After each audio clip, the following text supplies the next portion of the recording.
नमस्कार, स्वागत है आप सभी का सीएनबीसी आवाज पर। आप देख रहे हैं खिलाड़ी नंबर 1। भारतीय बाजारों में आज हमने देखा है थोड़ी सी वॉलेटिलिटी जरूर देखने को मिली है, लेकिन कल के मेगा सेल ऑफ के बाद आज फिर भारतीय बाजार कुछ कोशिश कर रहे हैं इंच अप करने की, अपनी चाल को सुधारने में लगे हैं। तो निफ्टी आपके सामने है, करीब 24,891 के स्तर इस समय ट्रेड में देखने को मिले हैं। डे लो से एक डिसेंट रिकवरी आप कह सकते हैं मार्केट ने आपको कमा कर दी है। निफ्टी बैंक भी आपकी स्क्रीन पर लेकर आएंगे, क्योंकि निफ्टी बैंक को लेकर ही सबसे ज़्यादा परेशान थे कल ट्रेडर्स, और वहां पर एक पुल बैक आज के दिन, करीब 500 पॉइंट का एक पुल बैक, 1% के गेंस। और मिड कैप इंडेक्स जो कल इंट्राडे में इनफैक्ट 1600 पॉइंट का नॉक ले चुका था, आज सुबह में भी वो प्रेशर देखा गया, लेकिन अब निचले लेवल से मार्केट रिट्रेस करता हुआ अपने आप को एडवांस डिक्लाइन रेशियो फिर पलटी है पॉजिटिव टेरिटरी में इस समय ट्रेड, लेकिन सुबह में खासी वॉलेटिलिटी देखने को मिली और 10 के बाद हमने देखा है ये कुछ रुझान तेजी की तरफ बनता हुआ दिखाई दिया है। ये आपके लिए अब तक का हाल। फटाफट से आपको इंडेक्स के आउट परफॉर्मर्स दिखा देते हैं, जिनके बल पर, जिनकी बदौलत दरअसल ये तेजी बनी है। आपको कल याद होगा हम ट्रेंड का जिक्र कर रहे थे, तो वो एक टॉप परफॉर्मर है, लेकिन इसके अलावा आप देखिए HDFC बैंक, एक्सिस जैसे काउंटर्स, M&M और रिलायंस का साथ मिला है, लेकिन TCS, Tata steel, Tata Motors और टाइटन, ये कुछ स्टॉक्स हैं जहां पर आज हम देख रहे हैं कुछ बिकवाली देखने को मिली है। ये है फिलहाल आपके लिए ताज़ा हाल। अच्छा, एक और आंकड़ा जिस पर आपकी नज़रें होनी चाहिए वो है इलेक्शन रिजल्ट्स। तो आज हरियाणा और जम्मू कश्मीर में वोटों की गिनती हो रही है और ताज़ा हाल आपके सामने है। देखिए, 90 सीटों के लिए लड़ाई है। बीजेपी आगे चल रही है 46 सीट्स और कांग्रेस 38 सीटों पर, फिर अदर्स। आपका तो खाता ही नहीं खुला है अब तक। ये आपके लिए तस्वीर। कुछ देर पहले इनफैक्ट जब गिनती की शुरुआत हुई थी तब कांग्रेस का पलड़ा भारी था, लेकिन हरियाणा में, और अब बीजेपी आगे चल रही है। इस समय अगर आप जम्मू कश्मीर का आंकड़ा देखें तो यहाँ पर भी 90 सीटों के लिए वो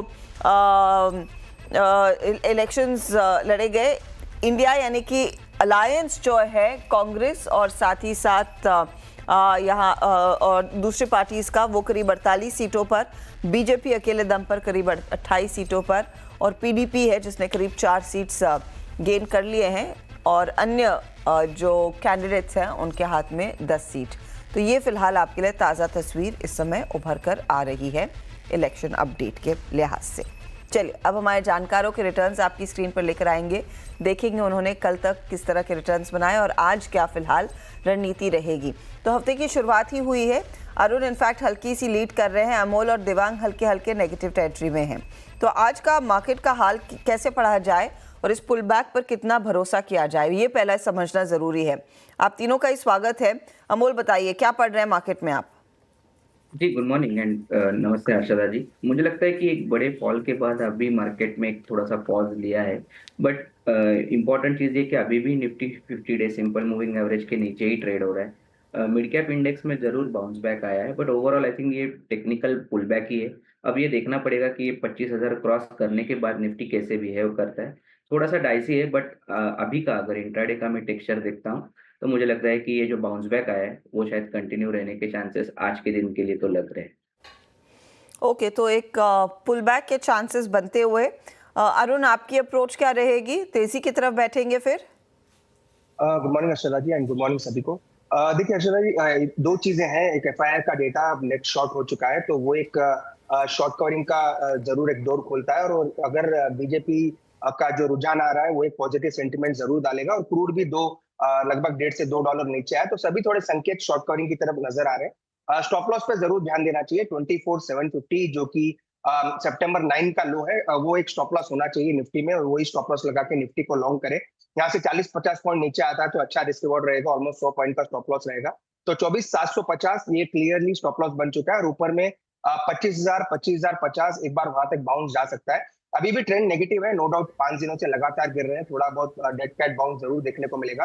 तो हो सकता है 25,000 से 25,050 तक एक शॉर्ट कवरिंग ऊपर की तरफ देखने को मिले। तो एक शॉर्ट टर्म ट्रेड या एक या 2 दिन के ट्रेड की अगर बात करें तो 40 से 50 पॉइंट नीचे मिलता है, तो अभी 750 के स्टॉप लॉस से आप बाई कर सकते हैं। 25,000 से 25,050 मुझे लग रहा है 100-150 पॉइंट का एक शॉर्ट कवरिंग रैली।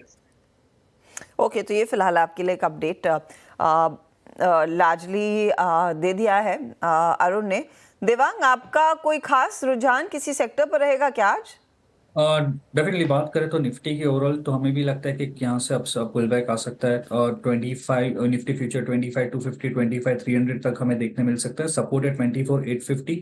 और सेक्टर स्पेसिफिक बात करें तो फार्मा सेक्टर्स पे हमें लगता है कि फार्मा सेक्टर्स में एक अच्छा अपसाइड देखने मिल सकता है।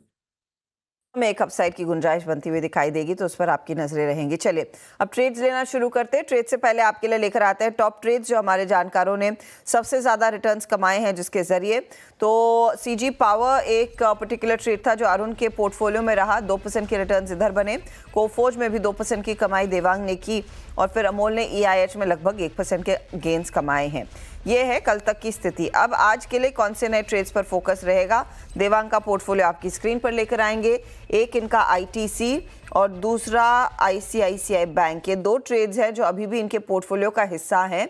कोफोज में इन्होंने प्रॉफिट बांध लिया है। नया ट्रेड देवांग। जैसे हमने बात की फार्मा सेक्टर्स में ग्लेनमार्क फार्मा ये लेवल से खरीदी की सलाह रहेगी। स्टॉप लॉस रखना है 1660, टारगेट है 1840। 1840 के लिए आप कह रहे हैं तेजी वाली पोजीशंस आप लेकर चलेंगे। एक बाय साइड का ट्रेड इस समय ग्लेनमार्क पर आ रहा है और 1660 पर स्टॉप लॉस लगाना है। ये है फिलहाल देवांग की तरफ से ग्लेनमार्क फार्मा का पिक और स्टॉक है 3% ऊपर। चलिए अब लेकर आते हैं अमोल का पोर्टफोलियो। तो EIH जिसमें सबसे ज़्यादा कमाई कल इन्होंने की, इस ट्रेड को अभी भी राइड कर रहे हैं, लेकिन आज सुबह में टाटा स्टील और HDFC लाइफ वाले ट्रेड से एग्जिट कर लिया है अमोल ने। अमोल बताइए आज का इस समय का ट्रेड क्या है? मुझे एक इमामी लिमिटेड अच्छा लग रहा है। 738 के आसपास मैंने पिक किया था। पोजिशनल पॉइंट ऑफ व्यू से शायद थोड़ा सा टाइम ले सकता है, बट 780 के टारगेट्स निकल के आ रहे हैं और 722 उसका स्टॉप लॉस रहेगा। एक बड़े करेक्शन के बाद एक कंसोलिडेशन में है, आज रिवर्सल फॉर्मेशन है। मुझे लगता है सेटअप अच्छा है। अगर ये कंटिन्यू रहता है तो आने वाले दिनों में स्टॉक में एक टेक्निकल बाउंस बैक देखने को मिल सकता है। एक टेक्निकल बाउंस बैक की उम्मीद में इमामी तेजी की पोजीशन आप लेकर चले। फिलहाल देखिए 1% ऊपर आ चुका है काउंटर, तो 780 टारगेट के तौर पर रहेगा आपके लिए सामने और 722 स्टॉप लॉस के तौर पर। अरुण का पोर्टफोलियो लेकर आते हैं और अरुण के केस में अगर आप ध्यान दीजिएगा तो एक तो इनका सीजी पावर अभी भी होल्ड कर रहे हैं। इन्होंने आज सुबह में एग्जिट किया है वो सेल वाली ट्रेड से, अदानी पोर्ट में जो ली थी, और भारतीय एयरटेल में प्रॉफिट बांध लिया। कल पॉलीकैब से निकल गए थे। बताइए नया ट्रेड क्या है? अगेन मिड कैप्स में मुझे लग रहा है मोमेंटम अच्छा है और तो मुझे लग रहा है एक स्टॉक जो काफी अच्छे ब्रेकआउट के आसपास खड़ा है। सुंदरम फास्टनर में बाई करने की सलाह है। 1427-28 के आसपास चल रहा है। 1390 के स्टॉप लॉस के साथ बाई करें। 1510 तक मुझे लग रहा है इसमें ब्रेकआउट के लेवल्स देखने को मिल सकते हैं। तो सुंदरम पार्टनर्स करंट लेवल पर बाई करके चल सकते हैं। स्टॉप लॉस क्या मेंशन किया आपने इसमें? आज के लो के नीचे रहेगा। 1390 का स्टॉप लॉस रहेगा। 1390 का स्टॉप लॉस और आप कह रहे हैं 1510 का टारगेट रहेगा। ये फिलहाल एक बाई साइड का ट्रेड है सुंदरम फास्टनर्स में।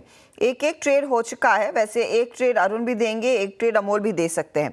एक काम करते हैं, लेते हैं एक ब्रेक के बाद ऑफ कोर्स एक अपडेट लेकर आएंगे इलेक्शन की गिनती का, स्टेट इलेक्शंस की जो गिनती चल रही है। साथ ही साथ मेटल कंपनियों में अब यहाँ से आगे का क्या रुझान बन रहा है, उस पर भी एक नज़रिया और नए ट्रेड्स तो हमारे जानकार जोड़ेंगे ही।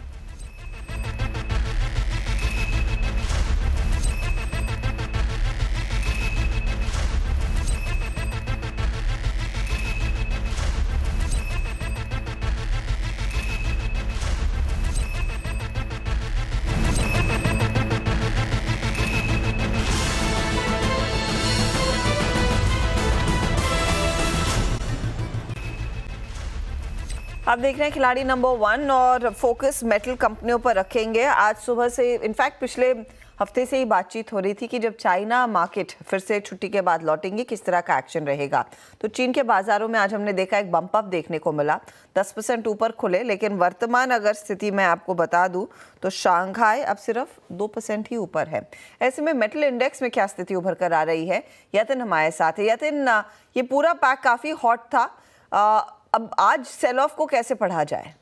बिल्कुल, देखिए अगर हम चाइनीज़ मार्केट की बात करें तो एक्सपेक्टेशन ये था कि स्टिमुलस के ऊपर ज़्यादा डिटेल्स चाइनीज़ अधिकारी देंगे और कोई पर्टिकुलर डिटेल्स या कोई कॉन्क्रीट प्लान जो है वहाँ बताया नहीं गया। इनफैक्ट जो वर्ल्ड बैंक है इनका भी एक स्टेटमेंट आया कि चाइना का जो स्लो डाउन है वो आगे जाके एक्सेलरेट हो सकता है। इसका मतलब ये है कि जो स्लो डाउन है उसको जो है आगे जाके आप संभाल नहीं पाएंगे और शायद ये ईस्ट जो एशियन इकोनॉमीज़ हैं इस पे असर डाल सकती है। तो ये वर्ल्ड बैंक का स्टेटमेंट था। और अगर आप चाइनीज़ मार्केट्स देखें तो डेज हाई से लगभग 5-6% नीचे हैं। हैंगसेंग मार्केट जो हांगकांग का बाजार है वो भी लगभग 6% नीचे है। तो कहीं ना कहीं ये जो बाजार का एक्सपेक्टेशन था कि चाइनीज़ मार्केट मजबूत खुलेंगे छुट्टियों के बाद और मेटल शेयरों में रैली होगी, कहीं ना कहीं स्टिमुलस पे डिटेल्स नहीं आने के बाद और वर्ल्ड बैंक के स्टेटमेंट्स के बाद सारे के सारे मेटल स्टॉक्स इंटरनेशनली भी नीचे हैं और भारत में भी आप 4 से 5% की औसत गिरावट फ्रंटलाइन जो स्टील काउंटर्स हैं यहाँ देख रहे हैं। तो पूरी उम्मीदों पर आप कह सकते हैं चाइना ने पानी फेर दिया कि ना ज़्यादा स्टिमुलस आया और ना ही वो मार्केट सुपरी लेवल पर होल्ड कर पाए हैं। शुक्रिया इस जानकारी के लिए, इस अपडेट के लिए। तो एक सिरे से हमने देखा है मेटल्स जो हैं वो थोड़े से कोलैप्स करते हुए, करेक्ट करते हुए दिखाई दिए हैं। शुक्रिया यातिन इस अपडेट के लिए। कोई शॉर्ट ट्रेड इस समय देवांग दिख रहा है क्या इन मेटल कंपनियों में, क्योंकि एक एंटिसिपेशन में बहुत ज़्यादा तेज़ी हो गई थी? तो मेटल की बात करें तो टाटा स्टील में थोड़ा सा एक सपोर्ट भी स्टॉक्स में ब्रेक किया है। ऑल्सो एक थोड़ा नेगेटिव ट्रेंड है, तो पॉसिबल यहाँ से थोड़ा बहुत और करेक्शन देखने मिल सकता है। अराउंड लेवल ऑफ 152 तक के लेवल्स देखने मिल सकते हैं। 165 रेजिस्टेंस है टाटा स्टील के लिए। ओके, तो ये फिलहाल आपके लिए एक अपडेट टाटा स्टील पर। चलिए इस बीच एक अपडेट आपको बता देते हैं कि क्या स्थिति उभर कर आ रही है। दरअसल हरियाणा में जो बीजेपी जीत की तरफ बढ़ता हुआ दिखाई दे रहा है और अगर हरियाणा में बीजेपी की जीत हो जाती है, ये तीसरी मर्तबा होगा कि वो सरकार बनाते हुए दिखाई देंगे। ताज़ा अपडेट के लिए दीपाली नंदा हमारे साथ है। दीपाली, सुबह में तो कांग्रेस की अच्छी खासी लीड चल रही थी, अचानक हम देख रहे हैं बीजेपी की लीड बनती दिखाई दे रही है। कोई खास सीट जहां पर इन्होंने अपनी ये लीड हासिल की है, क्या सुनने में आ रहा है? बिल्कुल सही कहा हर्षदा आपने कि सुबह 8 बजे जब से वोटों की गिनती शुरू हुई, हम बीजेपी मुख्यालय में मौजूद हैं और 8 बजे से लेकर 9:30 बजे तक बीजेपी मुख्यालय में पूरी तरह से सन्नाटा पसरा हुआ था। इक्का दुक्का प्रवक्ता ही दिखाई दे रहे थे और बड़ी वजह यही थी कि कांग्रेस रुझानों में लीड करती हुई दिखाई दे रही थी। लेकिन जिस तरह से आपने भी बताया कि 9:30 बजे के बाद आंकड़ों में काफी उलटफेर हुआ, बीजेपी अभी भी रुझानों में लीड करती हुई दिखाई दे रही है। तो ये जो नंबर बढ़ता हुआ दिखाई दिया रुझानों में, उसके बाद थोड़ी हलचल यहां पर देखने को मिली है। जो प्रवक्ता है वो सामने आने लगे हैं, मीडिया से बात कर रहे हैं और कहीं ना कहीं एक बार फिर से ये भरोसा जता रहे हैं कि तीसरी बार हरियाणा में बीजेपी की सरकार बनने जा रही है। अगर वजह की बात करें, जो सवाल आपने पूछा, तो जो 8 से 9:30 बजे का वक्त मैं आपको बता रही हूं, उस दौरान जब हम ऑफ कैमरा बीजेपी प्रवक्ताओं से बात कर रहे थे तो कहीं ना कहीं उन्हें भी एक डर था कि इस बार की लड़ाई हरियाणा में उनके लिए काफी मुश्किल हो सकती है, क्योंकि हमने एग्जिट पोल के नतीजे देखे, उसमें भी कांग्रेस को लीड होती हुई दिखाई दी और जिस तरह से शुरुआती रुझान हुए उसमें भी कांग्रेस आती जा रही थी। तो 9:30 बजे तक बीजेपी भी डावाडोल होती हुई दिखाई दे रही थी, लेकिन 9:30 बजे के बाद से स्थिति में बदलाव आया, आंकड़े बदले, रुझानों में इलेक्शन कमीशन के जो रुझान है उसमें बीजेपी को लीड मिलती हुई दिखाई दी। लेकिन अभी भी बीजेपी वेट एंड वॉच की स्थिति में है। कोई भी बड़ा नेता बीजेपी मुख्यालय पर फिलहाल नहीं पहुंचा है, लेकिन सूत्रों से हमें ये जानकारी मिल रही है कि जो बीजेपी अध्यक्ष है जेपी नड्डा, उन्होंने महासचिवों के साथ एक बैठक बुलाई है, क्योंकि ये भरोसा अब दोबारा से जग रहा है कि बीजेपी सरकार बना लेगी तो आगे की रणनीति तय की जाएगी। और जानकारी सोर्सेज से ये भी मिल रही है कि जिस तरह के रुझान इलेक्शन कमीशन की वेबसाइट पर दिखाई दे रहे हैं, वही रुझान लीड करते हुए नतीजों में बीजेपी के लिए बदलते हैं तो देर शाम प्रधानमंत्री नरेंद्र मोदी भी बीजेपी मुख्यालय आ सकते हैं, बीजेपी समर्थकों को संबोधित कर सकते हैं, देश की जनता को संबोधित कर सकते हैं। जो वजह कहीं ना कहीं जब बीजेपी पीछे जा रही थी तो प्रवक्ता बता रहे थे कि इस बार जो एंटी इनकम्बेंसी है और जो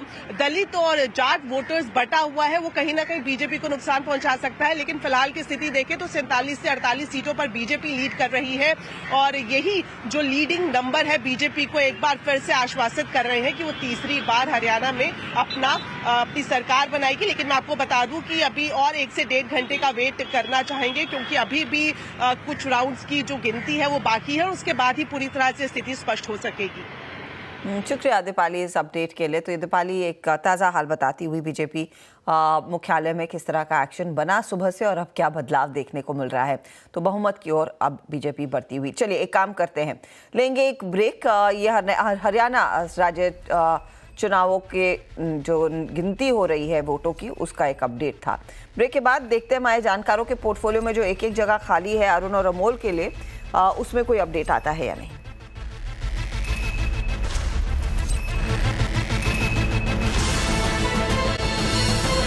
स्वागत है आपका एक बार फिर सीएनबीसी आवाज पर। हमारे जानकारों के पोर्टफोलियो में एक एक जगह है। अरुण, को जोड़ने का इरादा या फिर दोपहर का इंतजार? 3 से 4 स्टॉक्स है रेडा पे, पर मुझे लग रहा है थोड़ा डिप आता है मार्केट में तो इनिशिएट करेंगे, तो 12:30-1 बजे के आसपास देखें। अमोल? थोड़ा सा वेट करेंगे हर्षदा जी। ओके, तो वेट करेंगे अमोल और अरुण। अब तक देवांग के पोर्टफोलियो में 3 ट्रेड्स है और 2-2 ट्रेड्स हमारे बाकी जानकार होल्ड कर रहे हैं।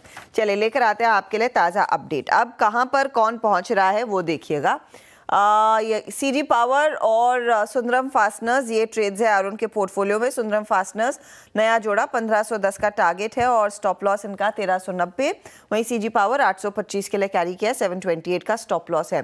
दोनों में अगर इस समय आप गौर करें तो सीजी पावर ही लीड कर रहा है, लगभग 2% के गेन्स वहां पर बनते हुए, और सुंदरम फास्टनर्स भी आधे % तक का योगदान दे रहा है।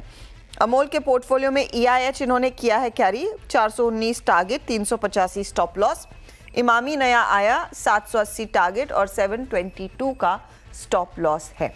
रिटर्न्स के लिहाज से EIH इनको 1.35% के रिटर्न्स दे रहा है। इमामी बहुत ही हल्का सा 0.05% का योगदान देता हुआ। अब आइए आप देवांग के पोर्टफोलियो पर। तो देवांग के ट्रेड्स में एक नया जुड़ा है ग्लेनमार्क फार्मा, 1840 का target, 1660 stop loss. ICICI bank carry किया 1330 के लिए, 1210 स्टॉप लॉस है। और ITC भी कैरी किया है 540 के टारगेट के लिए, 497 इनका स्टॉप लॉस है। अब रिटर्न्स के लिहाज से आप गौर करिएगा तो तीनों स्टॉक्स थोड़े से ड्रैग कर रहे हैं देवांग के लिए। चलिए अब ओवरऑल रिटर्न की सिचुएशन क्या बन रही है वो आपकी स्क्रीन पर लेकर आते हैं। तो अरुण है अब 2.25% के रिटर्न्स पर, देवांग अभी भी फ्लैट, हल्के से फ्लैट है।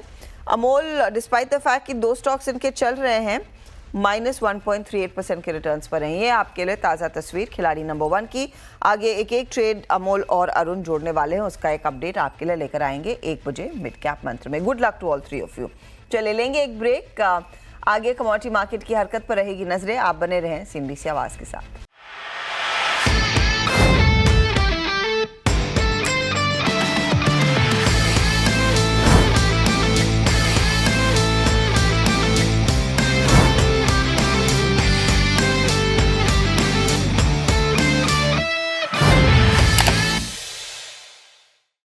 बता दें कि मनी कंट्रोल पर दिए गए विचार एक्सपर्ट्स के अपने निजी विचार होते हैं। वेबसाइट या मैनेजमेंट इसके लिए उत्तरदायी नहीं है। यूजर्स को मनी कंट्रोल की सलाह है कि कोई भी निवेश निर्णय लेने से पहले सर्टिफाइड एक्सपर्ट की सलाह लें।